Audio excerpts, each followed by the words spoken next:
this was about as bizarre and as easy as it gets.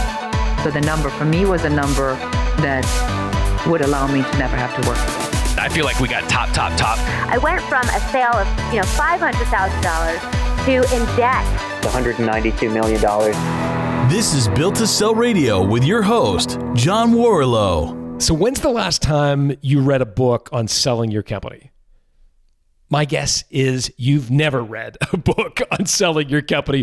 Why bother when the only books out there read like textbooks, filled with acronyms and terms you've never heard of, written by people who make it their job to make themselves look and sound smarter than you? Why bother? Well, The Art of Selling Your Business tries to do exactly the opposite. It features the stories of the founders I've listened to for the podcast. I've taken their best practices, their secret hacks, and bundled them into a storytelling format so that you can take away the key lessons, the action plan, the field guide without sifting through the boring textbook that is most books on the topic of selling your company. You can get it at builttosell.com/selling. These days, a lot of industries are going through a roll-up. What's a roll-up? A roll-up is where usually a private equity company will come into an industry, they'll buy a platform company, and then they'll buy some additional companies around it to try to make a collection that they can go on to sell 4 to 5 or 7 years down the road. They make a lot of money when it works, but it does have some downsides. Typically, you've got to put some of your proceeds at risk in the form of taking shares in the rolled up entity. Now, that may work out spectacularly well, but it can also be a risk whenever you're becoming a minority shareholder that you don't necessarily control the outcome of the company. There can be problems. My next guest, Jon, had a great experience selling his company into a roll-up situation. And he does a great job of describing the 3 potential routes you can take when your industry starts to go through a roll-up. He talks in particular about the downsides of remaining independent. Think of the game of musical chairs. When the music stops, you've got to grab a chair. And if your industry's rolling up, to some extent, that's an analogy you might think about. When the music stops, you want to be able to find a chair, because the companies that don't go through the roll up and choose to remain independent often get rolled over, as Jon will explain in this interview. He also talks about add backs and how they can be both a blessing and a curse to your deal. In particular, you can help improve your EBITDA by making some adjustments, but you've got to be able to make the case to the acquiring side that those adjustments are legitimate. He talks about add backs, defines it, and how he approached it in his deal, which he'll explain. He also talked about driving a sense of urgency. Oftentimes, deals get protracted, and often you lose negotiating leverage as the seller the longer the deal takes to close. And he talks about how they drove a sense of urgency in their deal. Here to tell you his entire story is Jon Claydon.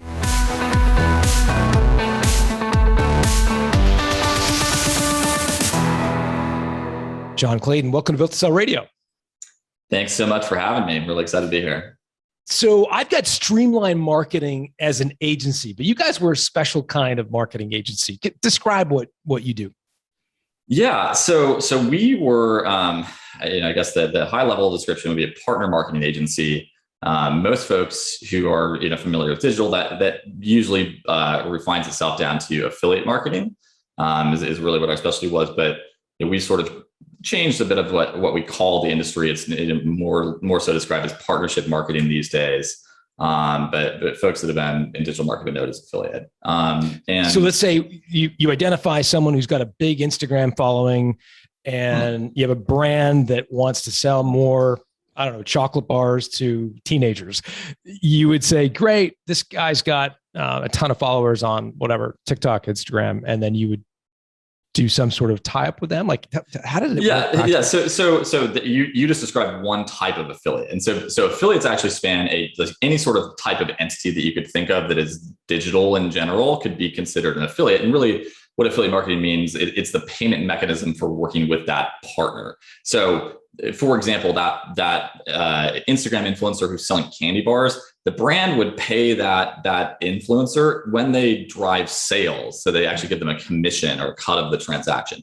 A more like common example, and most listeners would be familiar with this, would be if you've ever shopped online and you've looked for a coupon and you've gone to like Retail Me Not, and you've browsed on their site and you found a coupon for Nike, right? If you click on that link on Retail Me Not, you go to Nike and you buy that pair of shoes, Retail Me Not's getting a commission from that.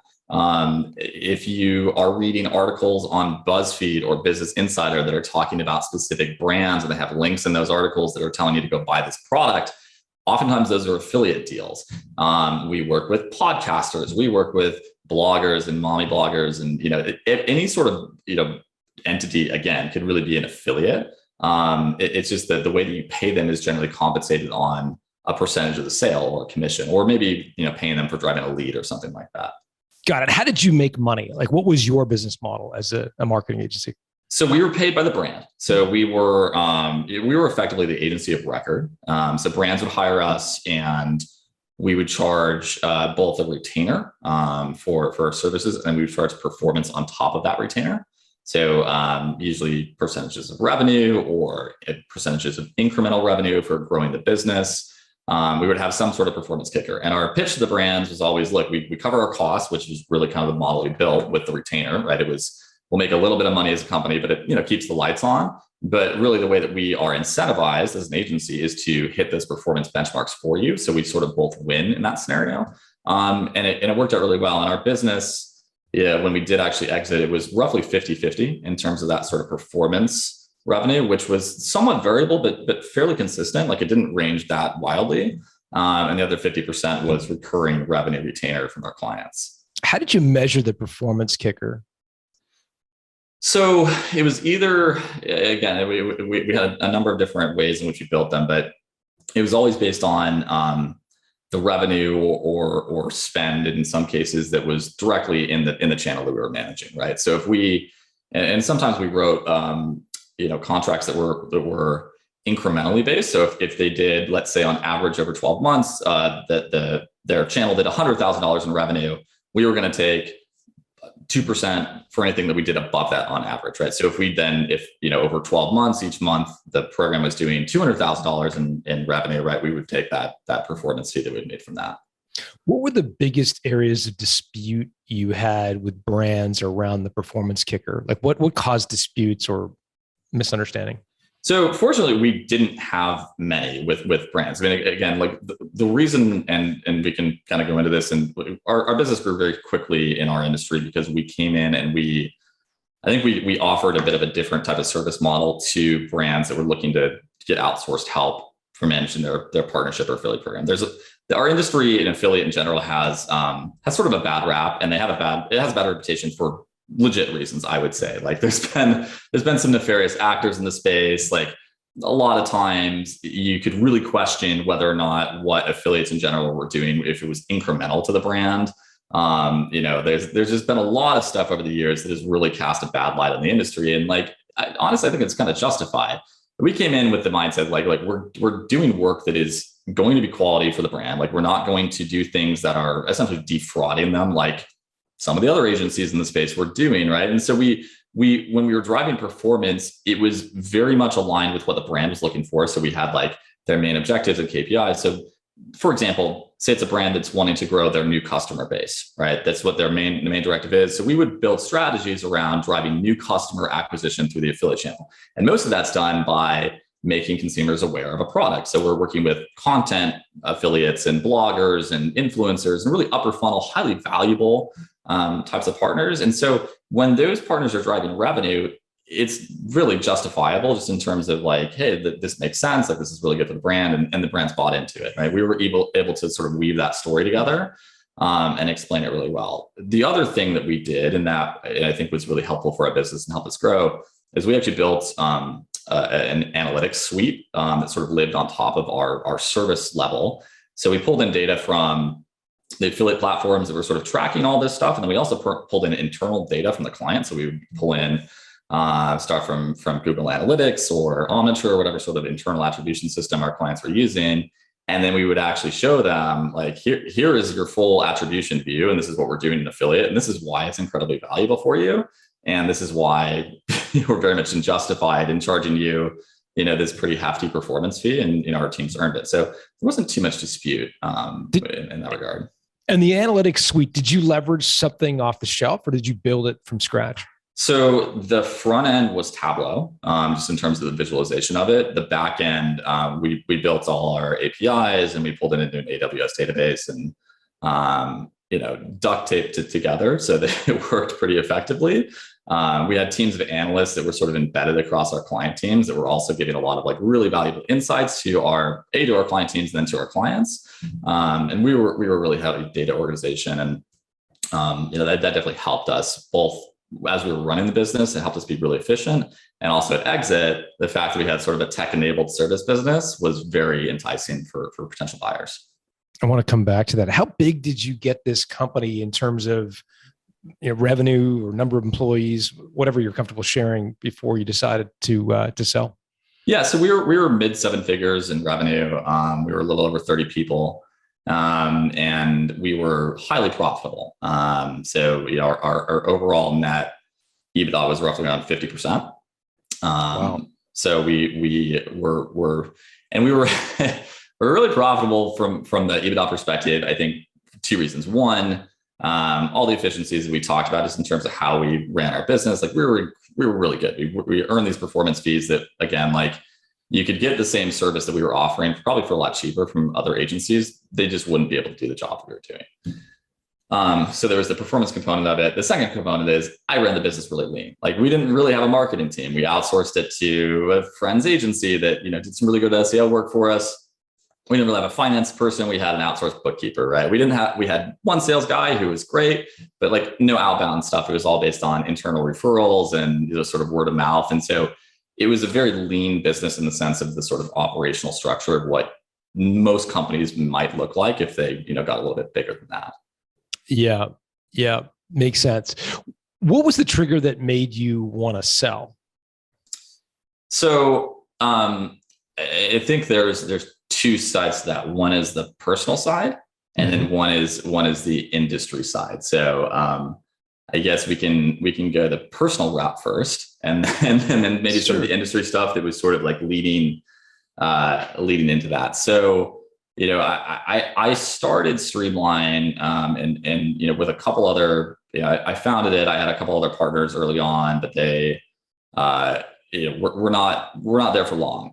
They all sort of wanted to keep it a smaller thing. And, one who really was my co-founder with me, she ended up getting a massive opportunity to go at a startup, and she couldn't turn it down. So she left. And long story short, I kind of dragged the thing from 0 to where it got to on my own. And that was a hell of a experience to go through, right? I'm sure anybody listening to this, like, the turmoils of going through entrepreneurship and the ups and downs of it.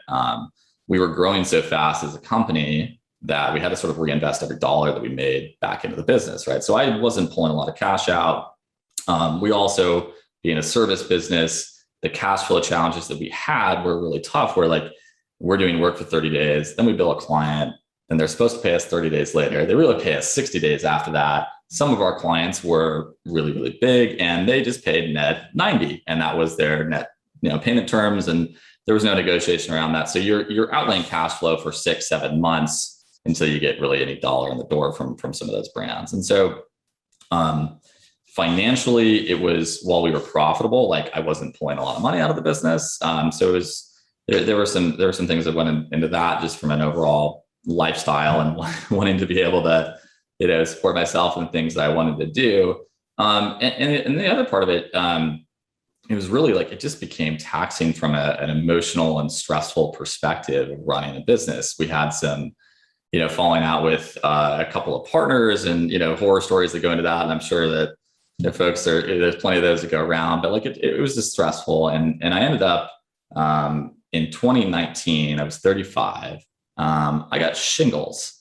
And for those of you who don't know, shingles is like it's a really nasty rash and like a neurological a sort of nerve issue that happens. And like people that get it are usually in their 70s or 80s. Like it's not a normal thing for a young guy to get. And I went to the doctor and they gave me some medicine. I was like, oh, this is really annoying, but I'm going to keep working through it. And so I did, and I wasn't sleeping. This is, I'm working 16, 18 hours a day, just hustling, just trying to get through it. And eventually like it got better, but then I started getting this, my throat really started hurting after the initial rash had gone away. I was like, oh, this is really weird. And I just kept working through it. And it was right before Q4. So really big time of the year for us.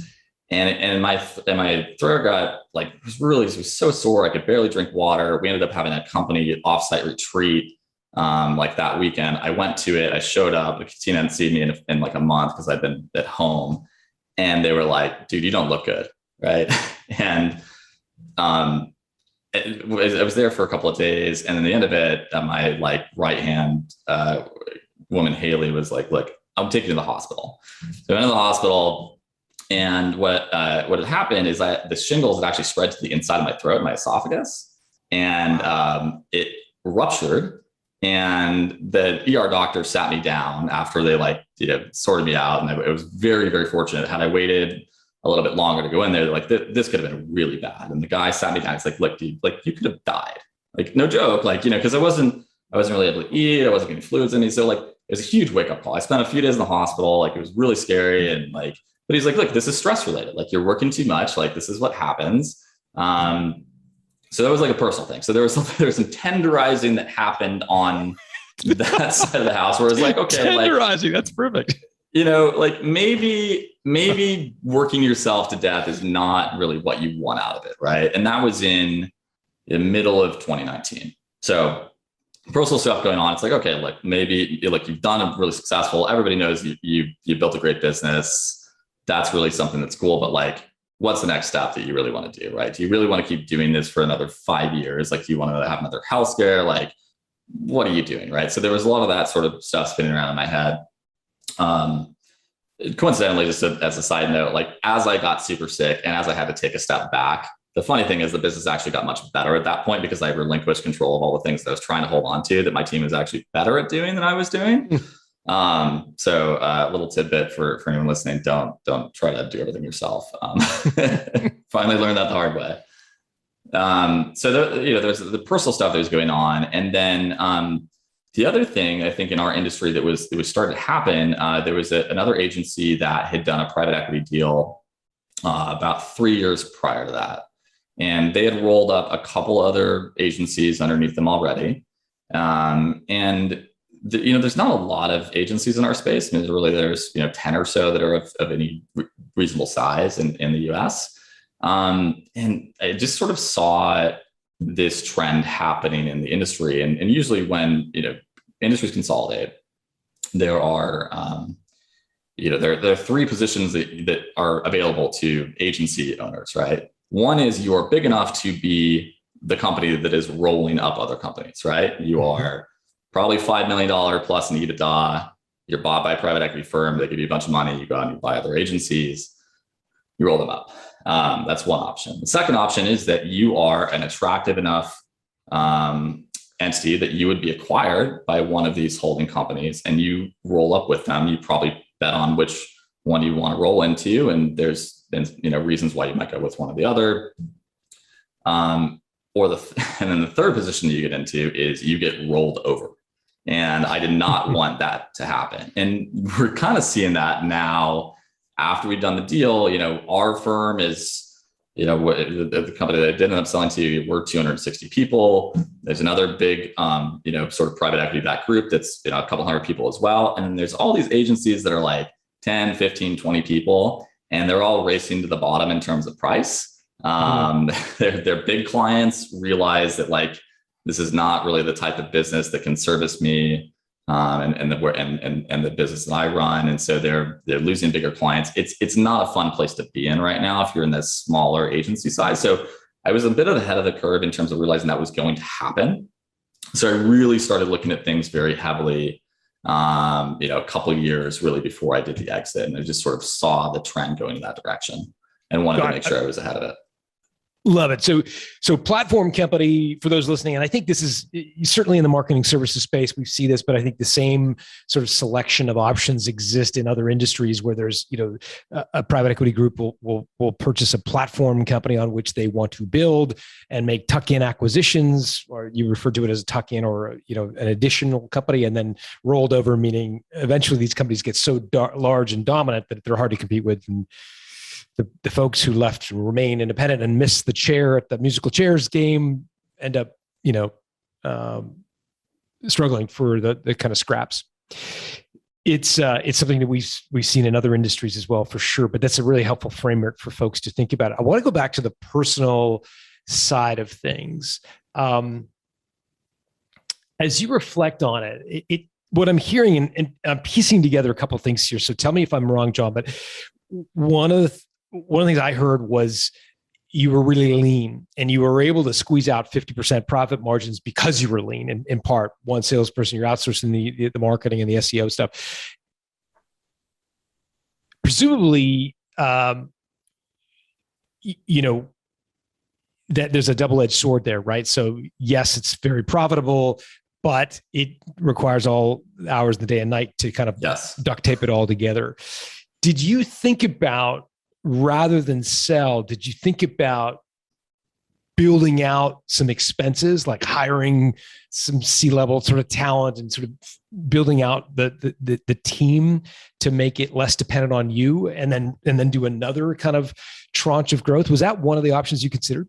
Yeah, absolutely. And I think, again, the sort of the metrics behind, again, in service businesses, the acquisitions, like there are certain levels. Like no one will really buy you if you're under $1 million in EBITDA. That's like, you got to get north of that for it to really make sense for the buyer and for you as a seller, right? You're going to get a 2 to 3x multiple beneath that. It's just not really worth your time to do it either. But it's like $1 million plus, you're an acquisition target. Again, you're one of those companies that a portfolio company will buy and roll into that. But in order to be bigger and larger and go to that sort of next level, that benchmark really is like 4 to 5 million, right? In EBITDA. So in EBITDA. And so for us to get to that number, we would have had to invest in a full-fledged sales team. Both, I would need to have a external, right? Going out, as opposed to just sort of relying on inbound leads. So full-on sales team. Really sort of building out an HR, department. And then the third thing would have been marketing, right? And then realistically, I would have needed a COO to really like run things, right? I'm very much the visionary, head in the clouds. I make more problems than fixing things when it comes to day-to-day operations, right? I am 100% that character. And I had some really amazing individual contributors who were like, this woman who ended up running our client services team, Holly, who's absolutely exceptional and amazing, but like she probably wasn't necessarily at the caliber to be the COO, all right, and be that sort of really right-hand person. I was never able to find that person. So I could have gone out and done that. I could have done hey, we're a high growth company. We had a lot of press and exposure in Seattle, which is where we were based. It would have been easy enough to find maybe potentially good caliber people that were at that level, and then maybe a marketing lead and a sales lead. And an HR lead, but you're talking about adding 4 senior expensive people onto it. And so your EBITDA, which is north of $1 million now, then goes to, maybe underneath that once you bring on those people, right? And then you have to grow, pretty exceptionally at that point to get to that $4 or $5 million mark. And you're talking about, maybe 4 or 5x in your revenue at that point to get to that number, right? And so I did the sort of thought process of like, do I really want to invest in this? And this is also, like I've bootstrapped this thing. I didn't take any outside capital. There were many times where I wasn't pulling a salary, right? I didn't pay myself. At one point, I think I had like $100,000 in credit card debt just from like, putting money into the business and doing everything I could, right? So it's like, did I want to go through that process again? And that was it was a tough decision. I was thinking about it. I really was. I was talking to folks. I was actually looking for that sort of right-hand person. I was exploring it. And ultimately, I think what the deal that I ended up doing with private equity group, and we can get into the sort of specifics of that in a minute, like it gave me the immediate liquidity that is like completely life-changing and, great, but it also like I had a significant stake in the new venture that I'm in, so that the hope is that will actually return much more than the initial sort of liquidity event. Great. Love to get into that now. So you have this incredible, the scary health event. And then at the same time, the business is going through, the industry is going through this sort of consolidation phase. What was next? What was the next step? I mean, did you hire an M&A professional? Did you market the business yourself? What did you actually do proactively? Yeah. So I mentioned before, like it's a pretty small industry, right? That everybody knows each other. And so the guys that, were potential acquirers, there were a handful. I knew both direct competitors that had PE money in our space. And I also knew sort of larger portfolio holding companies that were PE backed that didn't have an affiliate practice or a partnership practice, and had talked about wanting to explore that. So I started having conversations with a number of these folks and had throughout the years. Like we had hypothetical conversations with our direct competitors about like, what would it look like if we put our companies together? We'd sort of like kick the tires on this throughout the years. And again, the one piece of advice I might give to anyone is like, even if you are competing with people, at some point they may end up wanting to buy you, or you might want to buy them. So like, keep it friendly. Friendly competition. The deal we ended up doing, we had taken a lot of clients from them over the years, but we always did it and vice versa, to be fair. But we always kept it sort of cordial and respectful, and we worked together. And we actually, I think, all were sort of advocating for the advancement of our industry. Like, so, if I'm successful, they'll be successful, and vice versa. And so we always had a really like positive engagement with each other. I was exploring conversations with, some direct competitors, also some other sort of large and holding companies. I talked to a couple M&A advisors who really, their value they were trying to sell in was, look, we can introduce you to buyers. And at the point in the end of 2019, I was like, look, I know everybody who's going to buy me. I don't need you to do that.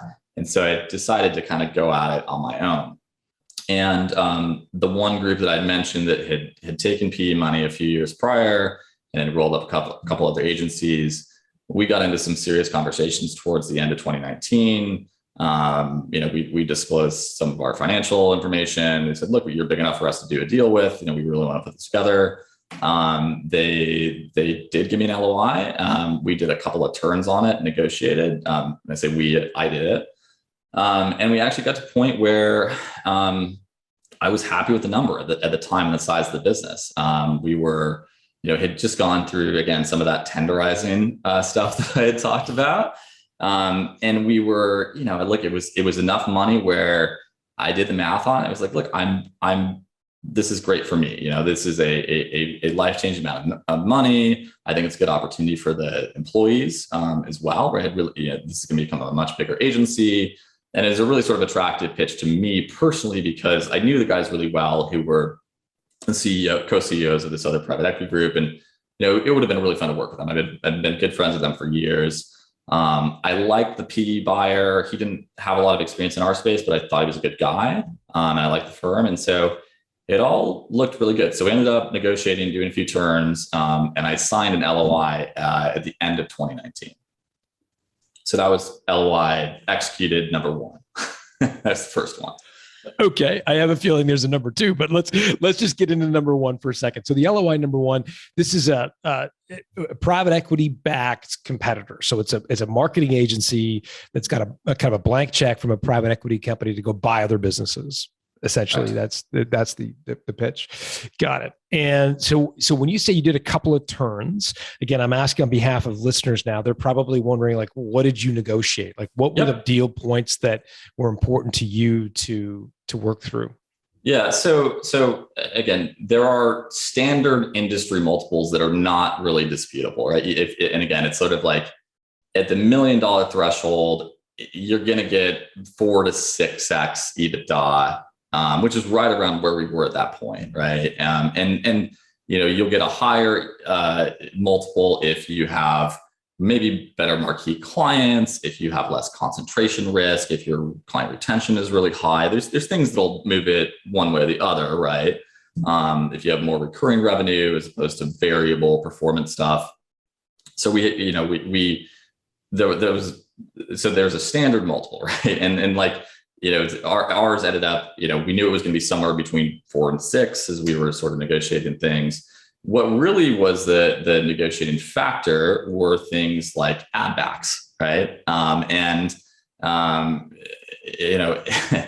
We were growing very, very quickly as a business. There were a lot of things where I was always cautious in terms of hiring ahead of new business, right? So we knew we had exceptional close rates, and we knew that certain times of the year we would have more companies coming to us looking for support, right? So everyone, retailers would be signing up agencies in the middle of the summer, towards this end of the summer, because they want to take advantage of Q4, right? It's the big time of the year for them. So we knew we'd always get a ton of business then.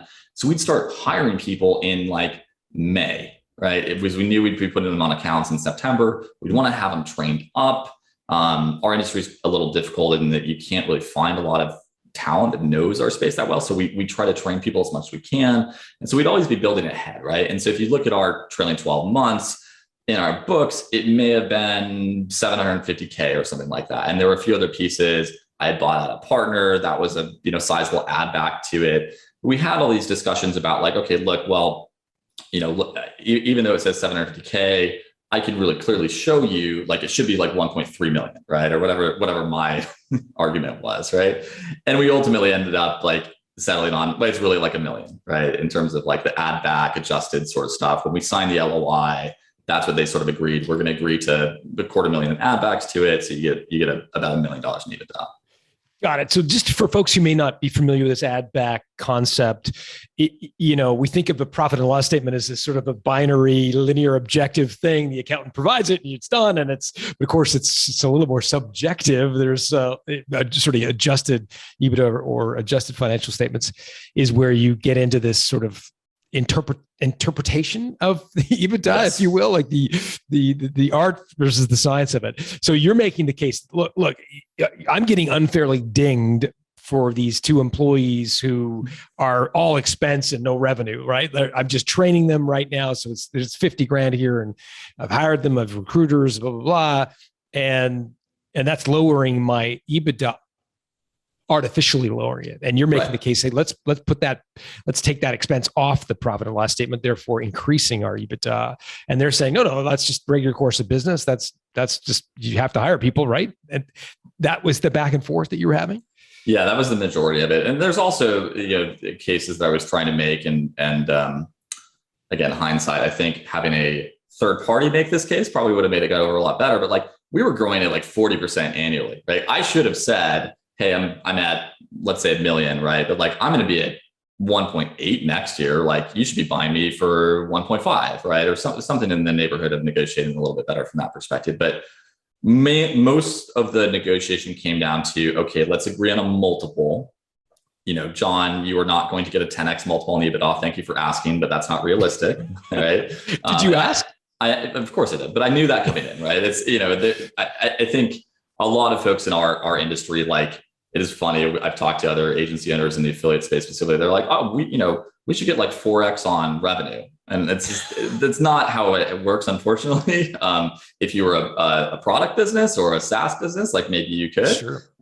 We all went into, anyone that's in the service business always kicks themselves and says, well, I wish I would have built a product. I should have been in the SaaS business, because like the multiples just aren't the same. Unfortunately, you can make the case they should be. I mean, it's recurring revenue, right? It's relatively consistent. But that being said, I was realistic with my expectations on what the multiple was going to be. So really the negotiation standpoints were the add backs, and we signed the LOI.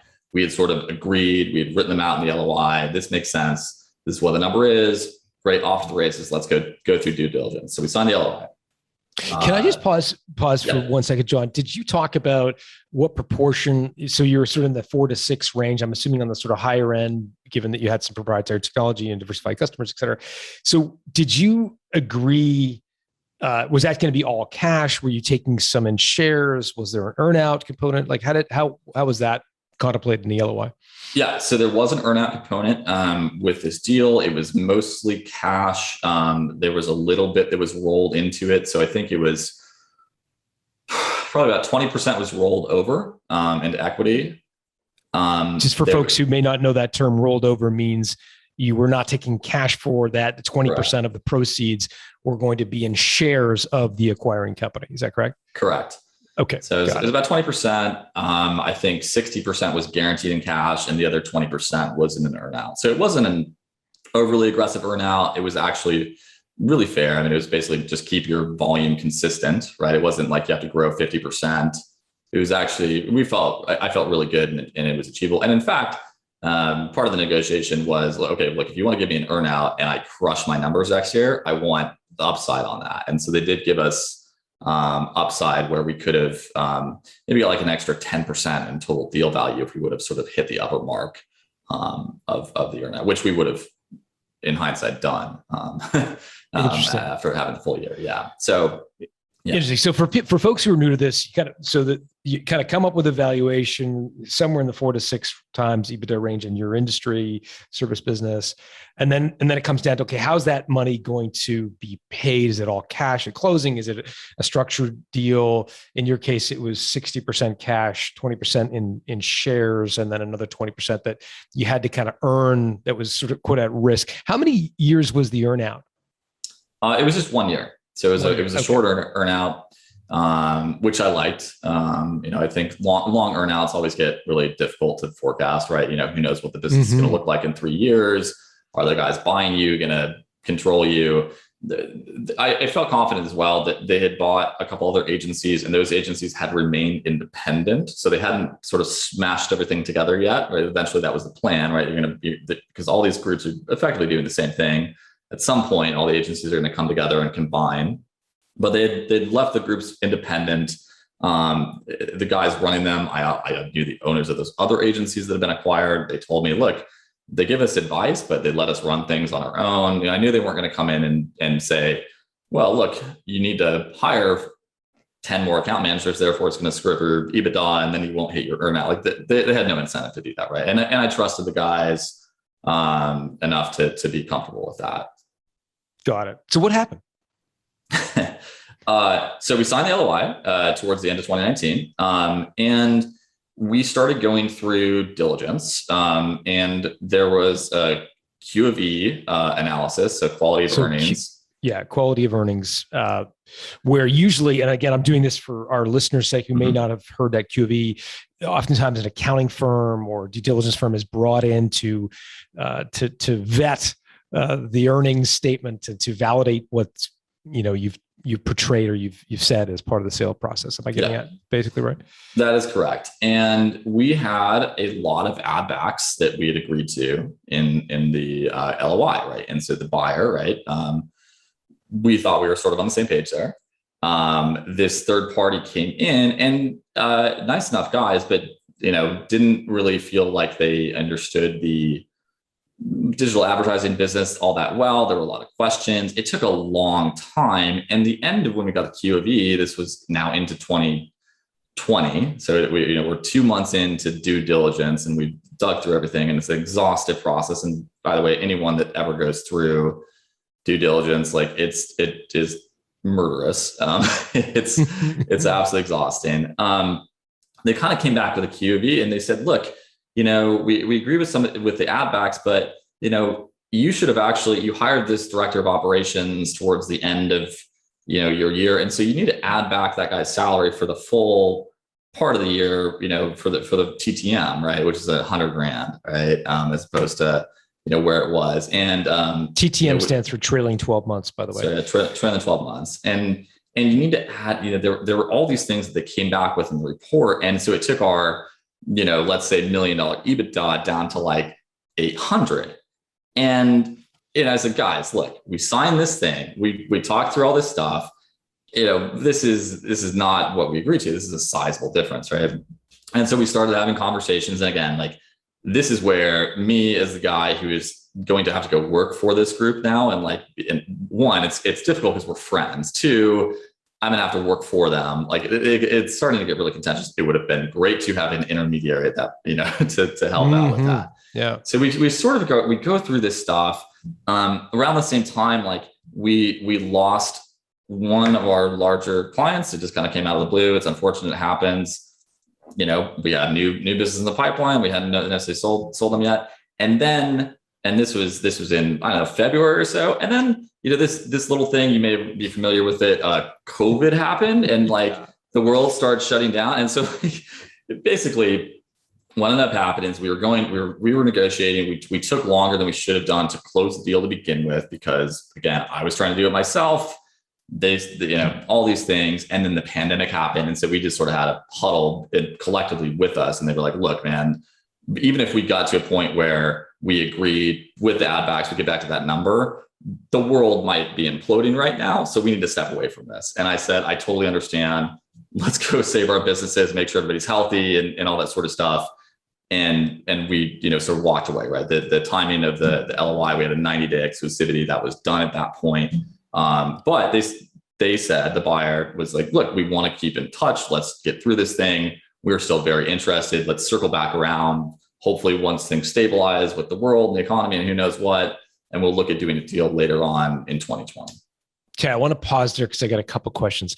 I'm really curious how this retrading or renegotiating that's happening after the quality of earnings is affecting your health, because the shingles and the corresponding, domino effect of that was caused by stress in the first place. Yeah.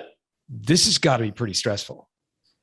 So here's the interesting thing about that. It was stressful. However, I will say that going through that experience, whatever the hell you want to call it, it actually got me into a much better headspace, right? Like because I knew, and even that, again, the reason they were sort of walking away from the deal was they're like, well, look, all this stuff, we're not sure, is your business really going to be worth, what we're paying for it? There's these uncertainties. And I had like 100% rock solid confidence. Like, I'm going to go out and crush the numbers that I'm telling you that I'm going to do.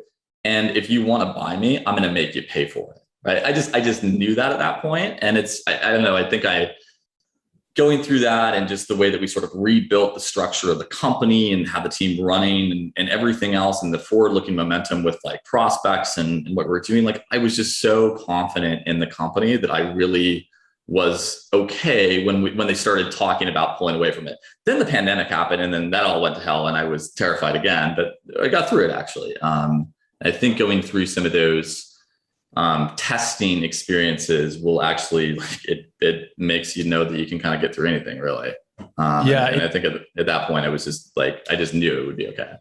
There's nothing like crushing your numbers during the whole negotiation thing to make you feel confident, right? That like, okay, if you guys don't want to buy it, that's totally cool, because we're going to go hit, we're going to be twice the size in a year or two. Right. To talk about, because a lot of people may be surprised that an acquirer could renege or renegotiate on a letter of intent. So you sign this letter of intent, you give up exclusive, you had a no shop clause, I'm assuming, where you agreed to the quality of earnings thing is done by an outside firm. So first of all, what was your reaction when they started to raise the specter of renegotiating on the LOI? Like, how would you characterize the emotions that ran through your bloodstream at that point? Yeah, I mean, look, I was frustrated, and I don't want to. I actually wouldn't classify it as saying it's retrading. I think it's like a really negative term. And again, like, I like these guys a lot, and I think they're really good people. And like, to be fair, if I try to objectively look at what this outside accounting firm was doing and looking at Q of E, like, we had just all these ad backs that were put into it. We had invested in our analytics reporting suite, and like, we'd hired a developer to do a bunch of work for that. And these guys are accountants and bookkeepers that don't understand digital marketing or tech really in general, the firm that we were using. Like, so they didn't get that was a one-off expense. They're like, well, what if you need to hire that person next year, right? And so, ultimately, it's a private equity buyer. They are bound by covenants to their banks and the lenders that are giving them money to go out and buy companies in general, right?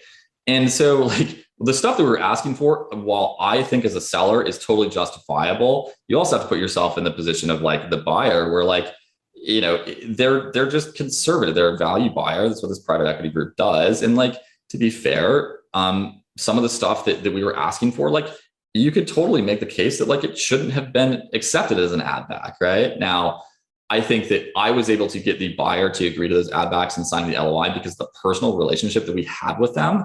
But then you have these other parties that are ultimately like the checks and balances on this stuff. And they're coming in and saying, look, realistically, like I can't get the bank to sign off on this or whatever it was, right? I think that's more of what it was, as opposed to the company attempting to come in and retrade because that's their practice. I don't think that they're that type of actor.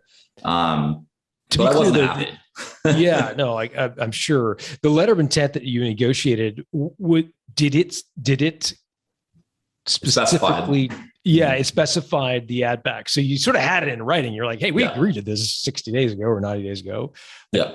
And then this third party accounting firm, did you ever get the feeling, sometimes I've heard it described as sort of good cop, bad cop sort of negotiation, right? Mm-hmm. Like the third party accounting firm is the bad cop. The Darth Vader says, no, we can't support this. And then the good cop is the private equity guy saying, hey man, it's not me, it's them. And like, did you get the sense that there was a gamesmanship going on at all, or they were playing a bit of a charade?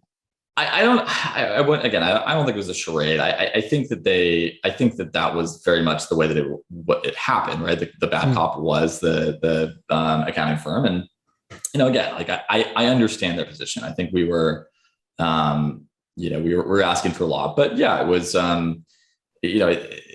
it made the entire situation challenging. And again, like the one thing that in hindsight, like I shouldn't have been the one in the middle of this, right? You should have had banker dealing with it. That usually gets squashed. You know, there's an intermediary. They can go have the difficult conversations so that you aren't doing it with the people you're going to be working with.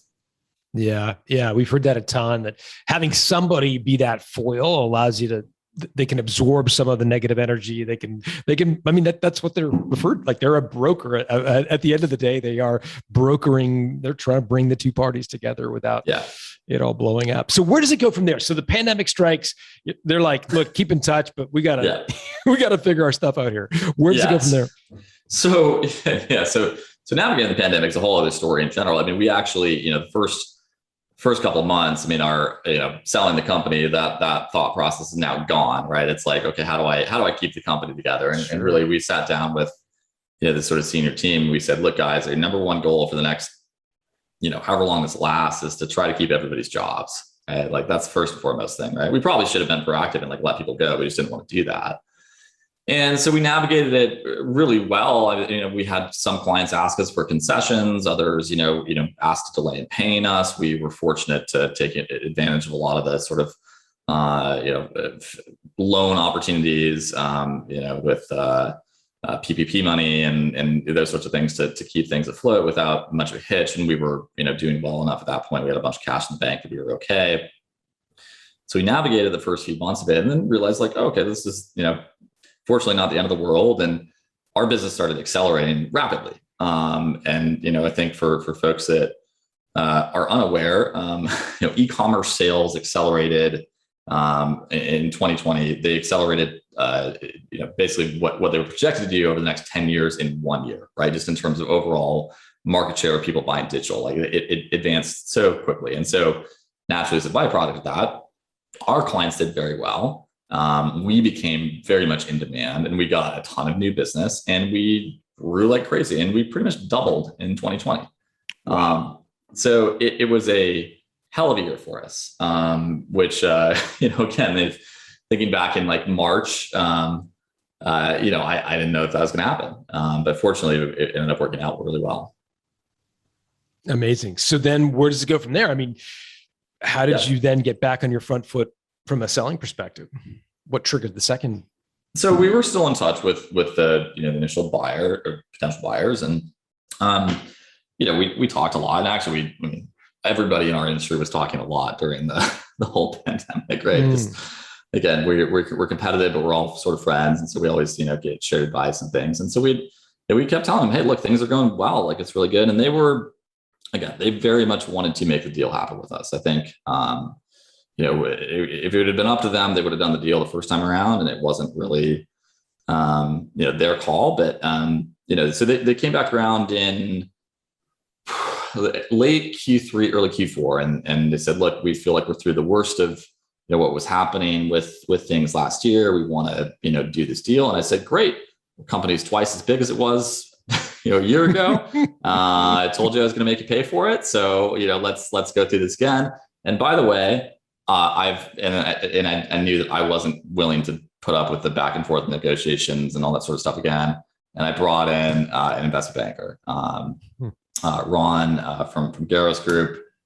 He's really well known in the space for working with service firms and just knew things really well. He had offered to represent us the first time around. I told him no. I thought I had it, but ultimately this time it was like this makes sense. So I brought him on board, and we started negotiating an LOI at that point. And again, we were a lot bigger, and so the LOI came in at a higher multiple, and it was based on a much larger EBITDA. And there were still some that actually there were add backs now because we didn't have an office anymore. So that was one that we had to kind of go through. But we spent a few weeks kind of going back and forth on the LOI. They sent us a few turns of it. I was very happy to have Ron as sort of the intermediary to go and negotiate and do that sort of stuff. And we're getting it to a point where I was again really happy with it. But the interesting thing happened during the negotiation of the LOI. We were just getting new business inbound left and right. The prospects were looking really good, and we signed a deal with Apple. It was like this huge deal, right? So new client, massively successful one. And I'm starting to think in the back of my head, like, am I making the right choice? Like, we're growing so fast. Are these the right guys to be doing it with? The other thing that I was thinking in terms of this deal, it was the same sort of structure. There was an earnout, there was a bunch more cash up front, and there was also an equity component. But they were 4 years into their holding life cycle with this private equity group, and I knew that they were going to be selling in a year or two, and I was only going to get a certain amount of increase in that equity that I rolled into the company. And so for people listening to this, like when you sell into a private equity group, if you're on the tail end of that cycle, right? And most private equity groups hold companies for 3 to 7 years, let's say, somewhere in that range. But if you're on the tail end of that, you're selling yourself, and let's say you roll a couple $1 million into that company, you might be selling into it and only getting a percentage point or two, because that collective group is worth $100 million. They're valuing themselves at a large number, and they might sell for 120. And so you might get a 20% return on the money that you keep in it, as opposed to if you do it at the sort of like the start of that private equity cycle, you may get 5-6x return on your money, right? So it was one of the things that I was weighing in my mind. So long story short, we had an LOI, it was a good shape. And something was just not sitting great with me. I was a little miffed, to be fair, about the guys backing out on it last time. And I'm like, to be clear, it's the same guys, right? Same guys, yeah. Same group. Same guy. Okay. Same group. Yeah. And, it was just kind of, thinking about it and chewing on it. And I was feeling pretty good. I was like, and I was talking to friends and family, and everybody's like, sign the damn deal, sign it. What are you doing? It's like, do it. Right. And just happened just randomly. I was chatting with the president, Matt Wohl of Acceleration Partners, who is a competitor in our space, and we're good friends. And we were talking about something completely unrelated. And they were, AP was bigger than us. They were 200 or so people. We knew that they were eventually going to do a deal. We had talked to, this is one of the groups we had hypothetically talked about putting our businesses together at some point. And I just randomly asked Matt. So I was like, hey, so are you guys selling anytime soon? And I wasn't necessarily leading with anything like that. I was just more shooting the shit with him. And he's like, you know what? We're thinking about something. What's going on with you? And I was a little, I didn't come right out and say it, but I'm sure that he got the sort of candid, like I was maybe getting close to doing something. He said, hold on a second, let me call Bob. And so Bob Glazer, the founder of AP, calls me 2 minutes later. And he's like, there's something that we're really close on that I need to make a couple of phone calls, but like, if you're looking at doing something, just don't sign anything for like an hour. I was like, okay, this is interesting. Like, what's going on here? So 30 minutes after that, I got on a call with Bob, Matt, and Bennett from Mountain Gate Capital. And so Mountain Gate Capital is a private equity group who I had actually met a few years prior. They were the backer of another company that we were actually really close with and sort of partnered with and friendly with, which was called Tenuity. They took them from 150 people to 700 before ultimately selling them. And Mountain Gate is incredibly well known and respected in the service businesses as being like the Harvard of private equity firms for that group. So got on the call with Bennett. I'm like, and we knew each other relatively, roughly. And Bennett said from Mountain Gate, he said, look, we're about to do this deal with Acceleration Partners. It's not announced yet. It's going to happen in a couple of weeks. But while we work through that, we would love to make an offer for your firm. So and that was on a Friday. So on Sunday, they worked all weekend. We shared our information with them, and they presented an LOI to us on like Sunday night. And they went through the whole process. I mean, they pretty much worked nonstop and got us something. And the LOI was very aggressive. It was better than what we had previously been looking at. There was no earnout, multiples higher. We had no questions about any of the add backs or anything like that. And then there was an opportunity to roll a larger portion of equity into the sort of new company, which was very attractive for me. Yeah, that's an interesting way of putting it. So an opportunity to roll equity, was that a requirement to roll equity? Or I'm assuming you were being asked to take a portion of the deal in shares in the consolidated company. So, I did not negotiate on it because I knew this was sort of like, it was the smart thing to do. I think if we would have pushed back and said, no, I just want all cash, they probably would have done it, but it might have been at a lower number. I think but generally Mountain Gate and their philosophy is they buy founder led companies, and they generally highly suggest that they roll a sizable portion of the proceeds of the sale into the sort of new platform company. And so roughly what proportion of the deal were you asked to roll? I rolled 30%. 30%. Okay. Yeah. Got it. And so the other 70% was cash. Yep. By closing, no earnout. Cash closing, no earnout. Yep. Got it. What happened to the other guys? Did they come back and counter again? We did not go through that. It wasn't something where we wanted to like, have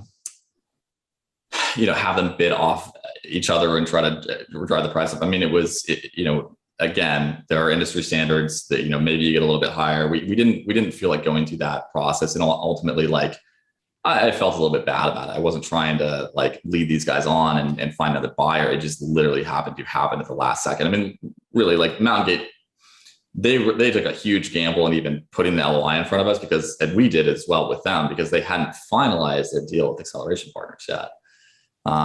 So we didn't go back and negotiate. I think we'd already kind of gotten the initial first buyer up to really their maximum threshold of where they were going to be comfortable going. And didn't want to turn this into a bidding war. I think the numbers were, attractive enough where, hey, maybe if we would have done it, we might have gotten an extra 5 or 10%, but like, is it worth it at that point for the relationship going forward? I didn't think it was. So we didn't do that. We told the initial group, we said, look, this other buyer came in the last second. Really sorry. It wasn't anything personal. We're going to go with them. What was your reaction? I think they were disappointed, but, I think that, at the end of the day, they had a chance to buy us first time around. Right. So man, like, I'm sure they're kicking themselves now. Like the damn accountants, how can we bring them in for this QFE? They ended up doing just fine. I think they just did their exit of that PE round and they did great out of it. So, but, I think they were obviously disappointed and they thought we were going to get a deal done. And didn't happen, and that's okay. So we ended up going with a new buyer with Mountain Gate and Acceleration Partners. Got it. That's super helpful. And what was Ron's, your M&A professional, what was Ron's role in negotiating with Bennett and the Mountain Gate guys? So anything money related, I said, talk to Ron. You want to talk about multiples, you want to talk about, other than questions about the P&L or things like that, right? Any negotiation on that, Ron is the guy that you're going to talk to, right? And he will go to bat. And so the interesting, we actually had something come up with Mountain Gate. I did say there was no earnout, which is true. However, there was a holdback on equity based on the successful re-signing of a marquee client of ours. So we had one client who was roughly 20% of our revenue. We've been working with them for a number of years. I saw zero risk in losing them, but it was big enough that Mountain Gate wanted to hold back some of the equity that we were sort of rolling over. And so I let Ron negotiate this. And then the deal that Ron worked out is we said, okay, sure, we'll hold that back. But once I get that deal signed, if I'm risking something and doing this, you need to risk something as well. So when we get that deal signed, you give me more than what what you're holding back. And so that we did get the client signed, and Ron took care of all that stuff. Oh, cool. So you got a little yeah, well, a lot more, yeah, out of it, yeah. So that was nice. So anything financially related, left it up to Ron. Really their work from an investment bank M&A firm. There's so much documentation that goes into doing these deals, right? You have to look at all the contracts for all your clients. You have to look at employment contracts. You have to look at insurance. You got to organize all this sort of stuff. I basically just said, Ron, here's access to all of our online files. It's kind of organized. Go dig through it. Let me know what you don't find. And then we'll provide it for you. And then you just handle all that stuff working with the acquirer and the people that they're bringing in to do the deal. And so they were just really the middleman and organizing everything. And it was a ton of work. And we also, by the way, we closed 45 days after signing the LOI, and we had to get it done before the end of the year, right? That was our sort of timeline. We want it done in 2020. Makes it cleaner for tax purposes. We were also concerned maybe potential capital gains tax changes in 2021. So we wanted it to happen in 2020. And I think we signed the deal on November 15th. So we were racing to finish before the end of the year. This is also a hectic time of the year. There's the holidays and everything else. So having Ron and his team involved was is the only reason why we got the deal done. It's because we had that party involved. In retrospect, was that something that Ron used to tighten the due diligence process? Here's what I've heard. Oftentimes due diligence gets dragged on, and the longer it gets dragged on, the more it favors the buyer, right? The buyer starts to renegotiate, finds things, and the seller starts to get desperate and gives up concessions that they wouldn't have if the due diligence period was shorter. Do you think in retrospect, Ron picked the calendar year 31st and drove to that knowing that was a hard line in the sand, or was that just a happy coincidence, or was Bennett trying to close by the end of the calendar year? Who was driving that? Yeah, so actually we both had that objective, right? So Mountain Gate wanted to close before the end of the year. We wanted to close before the end of the year. So we were both aligned from that perspective. I do think working under a shorter time frame allowed us to, it probably worked out in the seller's favor. We did have add backs into the business. They weren't nearly as large as maybe as what we had tried to do the first time around.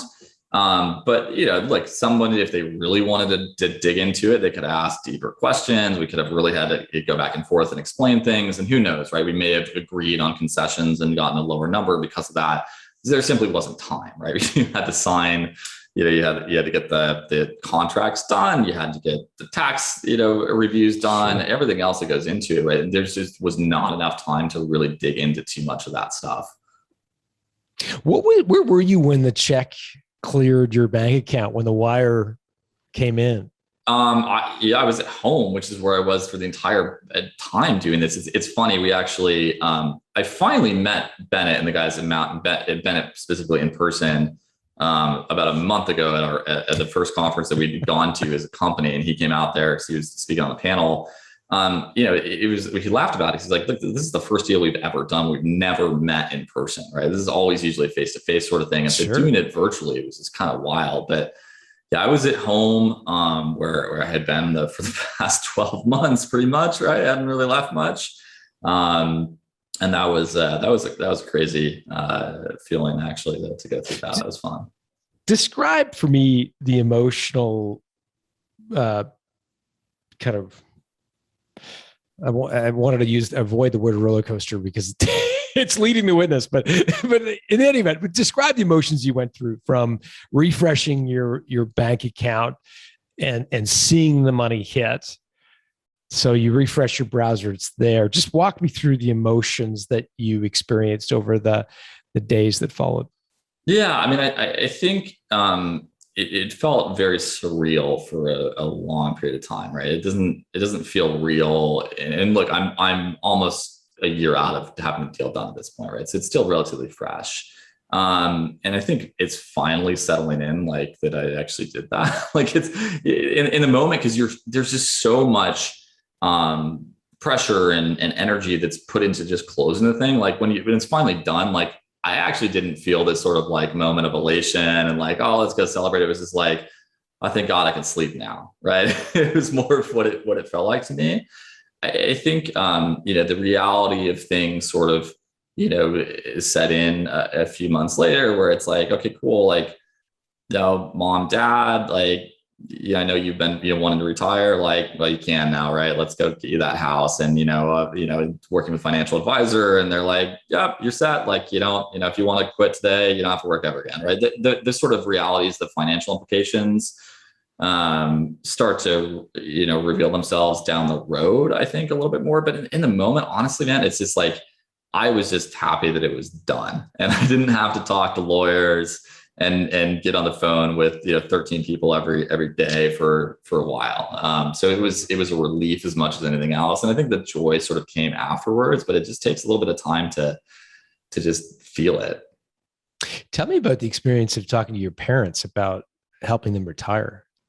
Yeah, I mean, I think it's interesting, right? Like, my folks are successful in their own right, but my dad is still, he's a psychologist, and he was still working, doing a few clients. He was partially retired, but just I think that they've never been in a position where they could not work, right?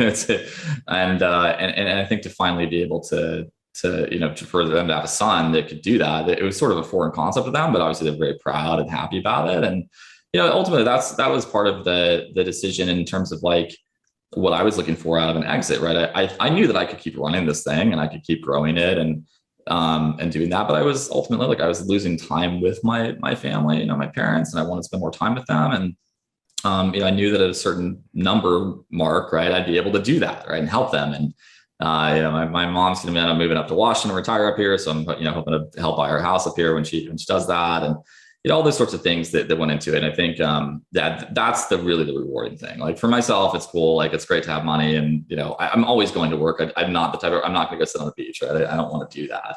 But I think to be able to just sort of take care of the people that you love and care about, like that's the really rewarding thing for me. I bet. Well, it's an amazing story, and I'm really grateful that you're willing to share it with us.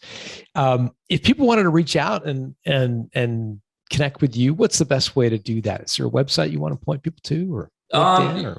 Yeah. LinkedIn's the best one. I try to actually be subtle on social media these days, but LinkedIn, if anyone wants to chat with me, and anyone interested in the affiliate partner marketing industry, I am part of Acceleration Partners now. I run sort of strategy and bigger picture things for them, and so you can find us at accelerationpartners.com. If anybody wants to chat about that industry. Accelerationpartners.com. On LinkedIn, are you Jonathan Claydon or Jon Claydon? Which I think either one will probably pull it up, but I think it is actually Jon. Officially, it's Jonathan. So I think it's Jonathan. Yeah. Yeah, I think that's best. We'll put all those links in the show notes at builttosell.com. Jon, this was great. Thanks for doing it. Thanks so much for having me. I really appreciate it. Hey, if you like today's episode, you're going to love my new book, The Art of Selling Your Business. The book was inspired by the cohort of my guests over the years who have been able to negotiate an exit far better than the benchmark in their industry, sometimes 2 or 3 times more than I would have expected. I was curious to understand the tactics and strategies of these entrepreneurs and what they do differently from average performers. The result is a playbook for punching above your weight when it comes to selling your business. To learn more, go to builttosell.com/selling. where we put together a collection of gifts for listeners who order the book. Just go to builttosell.com/selling. Built to Sell Radio is produced by Haley Parkhill. Our audio and video engineer is Dennis Labataglia. If you like what you've just heard, subscribe to get a new episode delivered to your inbox each week. Just go to builttosell.com.